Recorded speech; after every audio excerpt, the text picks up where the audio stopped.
Shalom, Bapak Ibu Jemaat Tuhan. Hari ini berjumpa kembali dengan saya Vikaris Gadis. Kita akan bersama-sama untuk mendengarkan kebenaran firman Tuhan dalam sesi dialog. Dan saya tidak sendiri, tapi akan ditemani oleh Ibu Pendeta Eladia STH sebagai narasumber bagi kita di hari ini. Baik, sebelum kita bersama-sama masuk dalam sesi dialog, saya mengajak kita sekalian untuk bersatu di dalam doa. Kita berdoa. Kami bersyukur dan berterima kasih Tuhan, karena pagi yang indah ini kami kembali bersama-sama untuk mendengarkan sabda kebenaran firman-Mu dalam sesi dialog. Biarlah Tuhan memberkati kami masing-masing pribadi di tempat ini, kami sebagai narasumber dan moderator. Mari Tuhan memberkati kami sekalian agar kami dapat menyampaikan kebenaran firman-Mu dan firman-Mu dapat memberkati sidang jemaat-Mu yang mendengarkan. Terima kasih Tuhan, kami mau serahkan waktu ini ke dalam tangan pengasihan-Mu. Amin.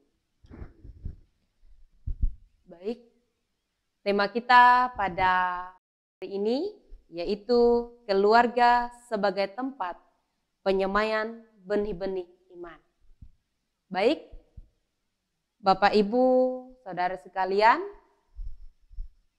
berkaitan dengan tema tadi,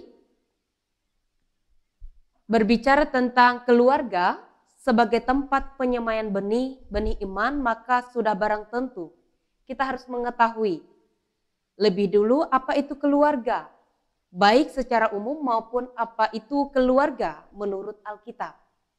Karena itu, kepada Ibu Pendeta, silakan untuk menjelaskan apa itu keluarga secara umum dan menurut Alkitab. Disilakan. Ya, terima kasih Vikaris Gadis. Selamat pagi Bapak Ibu, Shalom. Kembali bertemu dengan saya, Pendeta Eladia hari ini. Ya, Ibu Vikaris Gadis, saya akan jelaskan bagi kita semua apa itu keluarga secara umum. Keluarga secara umum adalah unit terkecil dari masyarakat yang terdiri atas beberapa orang yang hidup dalam satu atap. Vikaris Gadis, saya akan mengutip pendapat dari seorang ahli yang mengatakan, menurut Dural, keluarga adalah sekumpulan orang yang hidup dalam ikatan perkawinan yang sah, kelahiran dan adopsi yang bertujuan untuk menciptakan, kemudian juga mempertahankan budaya dan meningkatkan perkembangan fisik, mental, emosional, dan juga sosial. Dan saya mengutip lagi dari BKKBN. BKKBN mengatakan bahwa keluarga adalah dua orang atau lebih yang dibentuk berdasarkan ikatan perkawinan yang sah, mampu memenuhi kebutuhan hidup spiritual dan materi yang layak, bertakwa kepada Tuhan, memiliki hubungan yang selaras dan seimbang antara anggota masyarakat serta lingkungan. Dan sebagai orang yang percaya kepada Tuhan atau sebagai pengikut Kristus, saya juga akan menjelaskan bahwa kita hidup dalam keluarga Kristen.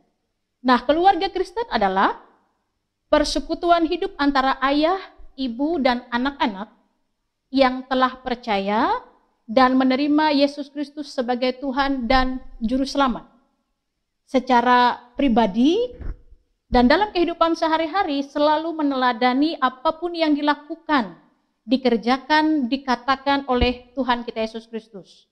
Dan itu kita tahu melewati Alkitab, kitab suci kita. Keluarga pertama terbentuk pada saat Adam dan Hawa. Itu terdapat dalam Kejadian pasal 1 ayat 27 sampai 28. Peran Adam sebagai seorang suami dari Hawa dan ayah dari Kain dan Habel. Kemudian selanjutnya peran Hawa sebagai seorang istri dan juga ibu dari Kain dan Habel. Dan setelah itu peran Kain dan Habel sebagai anak dari Adam dan Hawa. Dan keluarga Kristen tentu mempunyai fungsi Bapak Ibu. Fungsi ketika keluarga Kristen itu hadir di tengah-tengah kehidupan di dalam dunia. Vikaris Gadis saya akan sebutkan beberapa fungsi dari keluarga Kristen dalam kehadirannya di tengah-tengah dunia ini. Yang pertama sesuai dengan Amsal pasal 22 ayat 6, saya membacanya ya. Didiklah orang muda menurut jalan yang patut baginya, maka pada masa tuanya pun ia tidak akan menyimpang daripada jalan itu. Jadi fungsi yang pertama adalah keluarga Kristen sebagai sarana pendidikan yang pertama dan yang terutama kepada anak-anak kita. Yang kedua, fungsinya sebagai perwakilan Tuhan untuk bisa memelihara, mengelola alam semesta ini.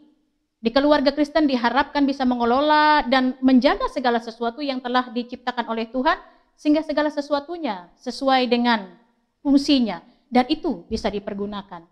Lalu yang ketiga, fungsi keluarga Kristen adalah sebagai dasar iman, sumber keselamatan.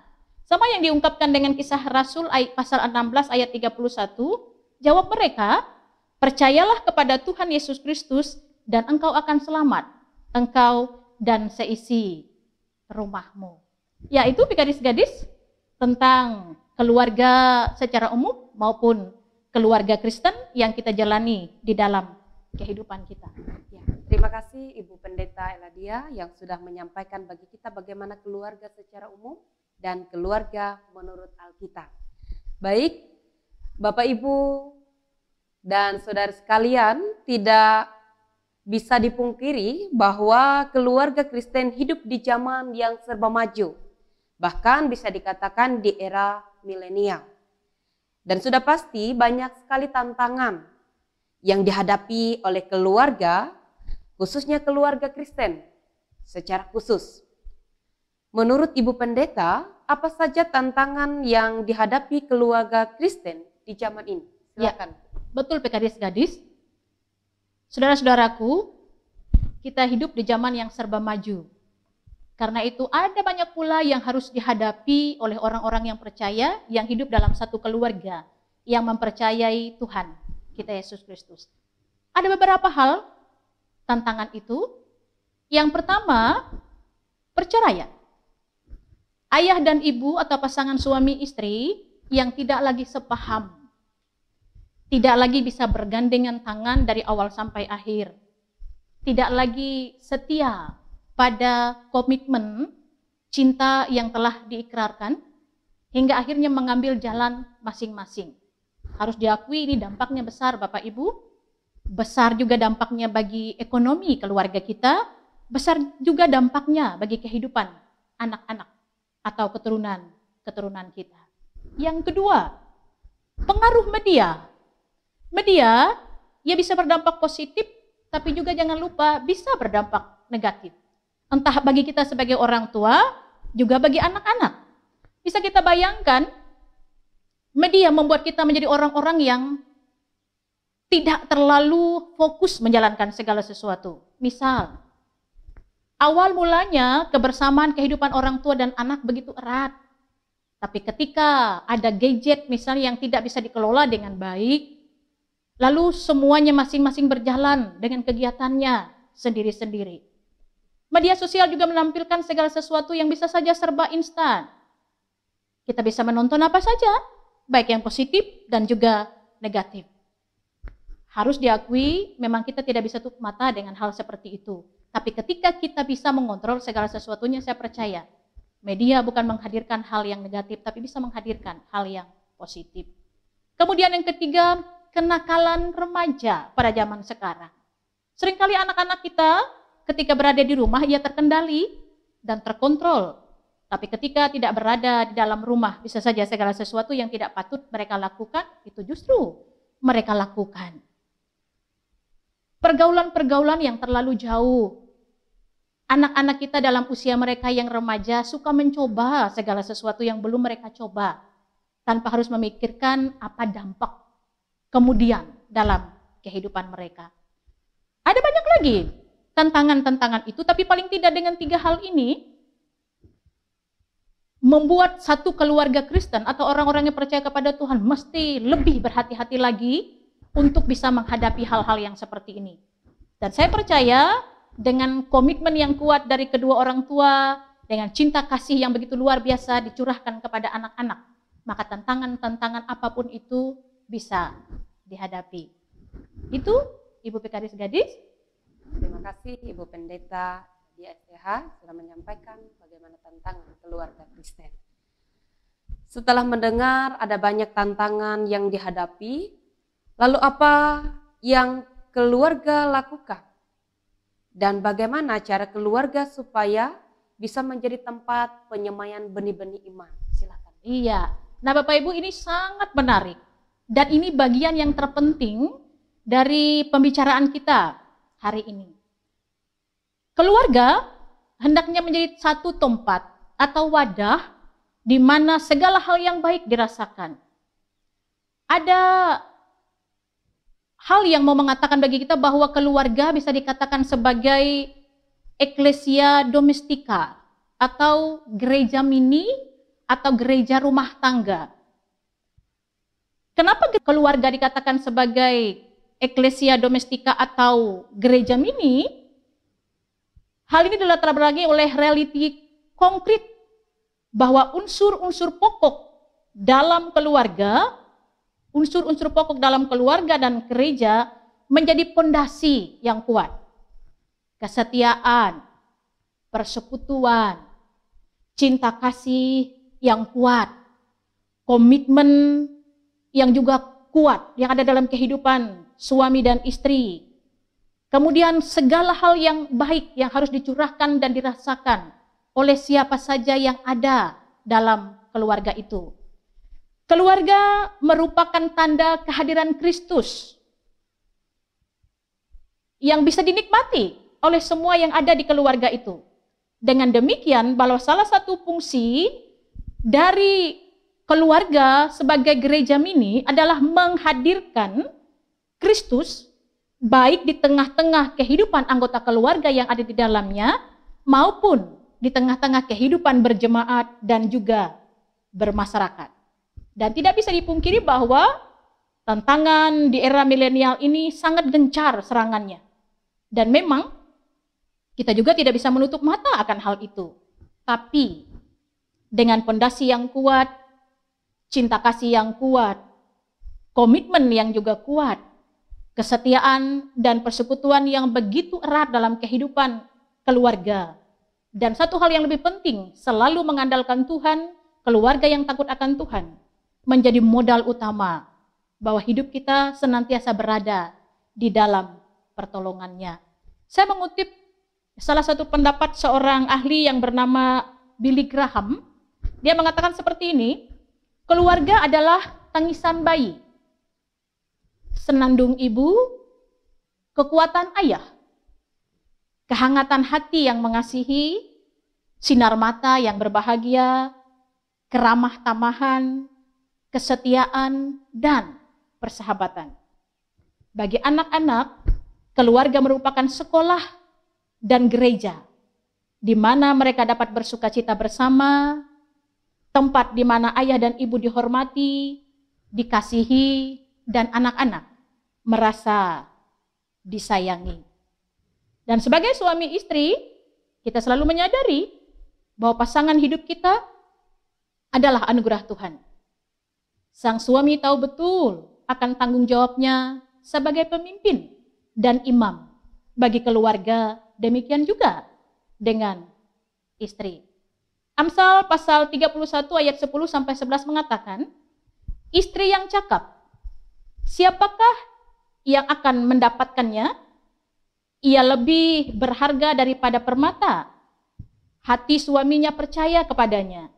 Suaminya tidak akan kekurangan apapun. Dan perlu juga diingat Bapak Ibu bahwa sebagai orang tua, ayah dan ibu harus mengerti dan paham betul bahwa anak-anak yang ada dalam kehidupan kita, mereka adalah anugerah terindah yang Tuhan berikan. Jadi mereka akan terus dijaga, dipelihara, dididik, diberikan contoh dan teladan yang baik, melewati apapun yang kita lakukan dan kerjakan. Sama seperti yang dikatakan oleh Amsal pasal 23 ayat 25, biarlah ayahmu dan ibumu bersukacita, biarlah beria-ria, dan dia yang melahirkan engkau. Itu Ibu Pekaris Gadis. Terima kasih Ibu Pendeta Eladia yang sudah menjelaskan di tengah tantangan keluarga tetap menjadi tempat penyemayan benih-benih iman. Baik, hari ini adalah Hari Kesejahteraan Keluarga GKE. Apa saja Ibu Pendeta yang harus kita lakukan sebagai warga GKE supaya kesejahteraan itu sungguh ada? Silakan. Iya. Terima kasih kembali Ibu Vikaris Gadis. Betul Bapak Ibu, hari ini hari Sabtu tanggal 14 adalah Hari Kesejahteraan Keluarga Gereja Kalimantan Evangelis. Saya mau jelaskan dulu apa itu keluarga sejahtera atau apa itu sejahtera.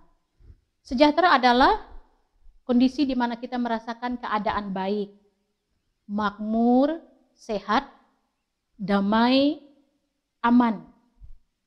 Kebutuhan sandang, pangan terpenuhi, keluarga juga dalam keadaan sehat jasmani dan rohani. Lalu ketika keluarga dikatakan sejahtera, maka keluarga sejahtera adalah keluarga yang diikat dalam perkawinan yang sah. Mereka bisa menikmati keadaan di mana perasaan mereka merasa enak, tercukupi secara ekonomi, dan juga termasuk keluarga yang takut akan Tuhan, bertakwa kepada Tuhan, sehat jasmani dan juga rohaninya. Bagian pertama diungkapkan dalam Bilangan pasal 6 ayat 24 sampai 26. Bahwa ternyata keluarga sejahtera itu dimulai dengan hati yang takut akan Tuhan. Bahwa ternyata di atas segala sesuatu hati yang takut akan Tuhan itu menjadi pondasi dan dasar utama supaya kita bisa merasakan ada kesejahteraan dalam keluarga kita. Dan bagi gereja Kalimantan Evangelis, sejahtera itu bukan hanya dari segi finansial. Oke, kita berkecukupan dalam hal segala sesuatu, tapi mesti juga kita merasakan ada rasa aman dalam diri, ada rasa tenang dalam diri, ada rasa damai di dalam diri. Keluarga Kristen adalah keluarga yang ketika ia bekerja, ia melakukannya dengan hati yang beriman kepada Tuhan. Ia seorang pekerja keras. Ia adalah seorang pejuang bagi kehidupan keluarganya. Dan dibarengi dengan ketika ia merasakan ia selalu dekat dengan penciptanya. Keluarga menjadi keluarga yang takut akan Tuhan. Dan ketika itu maka akan menghadirkan setiap hal yang baik. Mereka akan merasa aman. Mereka akan merasa tenang. Terpuaskan dari setiap hal. Nah Bapak Ibu yang dikasihi Tuhan, kita semua yang diberkati oleh Tuhan kita Yesus Kristus, di samping itu, dengan kesejahteraan yang dinikmati oleh keluarga Kristen, juga kita, Bapak Ibu dan saya, harus menjadi contoh dan teladan. Harus bisa menjadi berkat. Sebab rasa sejahtera itu kita juga bisa dapatkan ketika kita sudah bisa menjadi saluran damai sejahtera bagi orang lain. Bisa menjadi saksi Kristus dalam kehidupan kita dimanapun kita ada. Bisa menjadi saluran berkat bagi orang lain. Maka sekali lagi kesejahteraan yang dirasakan oleh keluarga Kristen bukan hanya kesejahteraan ketika hidupnya berkecukupan di dalam berbagai hal, tapi ia juga bisa merasakan kesejahteraan ketika hidupnya dekat dengan penciptanya, ketika ia takut akan Tuhan, ketika ia melakukan apa yang dikehendaki oleh Tuhan, dan setelah itu keluarganya juga merasakan sejahtera ketika ia bisa menjadi saluran berkat bagi orang-orang di sekitar. Saluran damai sejahtera bagi orang-orang yang ada di sekitarnya. Yaitu Vikaris Gadis. Terima kasih Ibu Pendeta Eladia STH yang sudah menemani kita di sepanjang hari ini dengan tema keluarga sebagai tempat penyemayan benih-benih iman. Baik Bapak Ibu dan saudara sekalian, terima kasih sudah mengikuti, bahkan sudah mendengarkan apa yang disampaikan, apa yang sudah dijelaskan oleh narasumber kita, Ibu Pendeta Eladia STH. Sebelum kita menutup Hari ini kita akan menutup dengan doa dan nanti akan dipimpin oleh Ibu Pendeta Eladia. Silakan. Iya. Jemaat Tuhan, sebelum kita berdoa, saya ingin menyampaikan apa yang menjadi kesimpulan dialog kita hari ini. Kesimpulannya adalah, jadikan keluarga kita tempat pendidikan anak-anak kita. Jadikan keluarga kita sebagai keluarga yang bisa menjadi contoh dan teladan bagi orang-orang yang ada di sekitar. Jadikan keluarga kita sebagai keluarga yang bisa menjadi saluran berkat bagi orang lain. Jadikan keluarga kita sebagai keluarga yang dalam kesehariannya terus bisa mendatangkan puji hormat kemuliaan bagi nama Tuhan. Selamat memperingati atau merayakan Hari Kesejahteraan Keluarga Gereja Kalimantan Evangelis. Tuhan Yesus memberkati kita. Mari kita berdoa. Allah Bapa yang Maha Kuasa, kami percaya Engkau Allah selalu bersama-sama dengan kami. Dan kebenaran firman-Mu yang kami dengarkan pada hari ini, kiranya akan terus menguatkan iman dan harap kami untuk tetap mematuhi Engkau sepanjang hidup ini masih Engkau berikan kesempatan. Keluarga-keluarga Kristen dimanapun kami ada, mohon jaga pelihara dan berkati hidup kami, agar keluarga kami menjadi tempat di mana ada damai sejahtera, ketenangan dan rasa aman, agar keluarga kami bisa menjadi saluran berkat, saluran damai sejahtera bagi orang-orang di sekitar, agar keluarga kami terus bisa mendatangkan puji hormat kemuliaan hanya bagi nama Tuhan. Terima kasih ya Allah, ini doa dan permohonan kami yang kami naikkan di dalam nama Tuhan kami Yesus Kristus. Amin.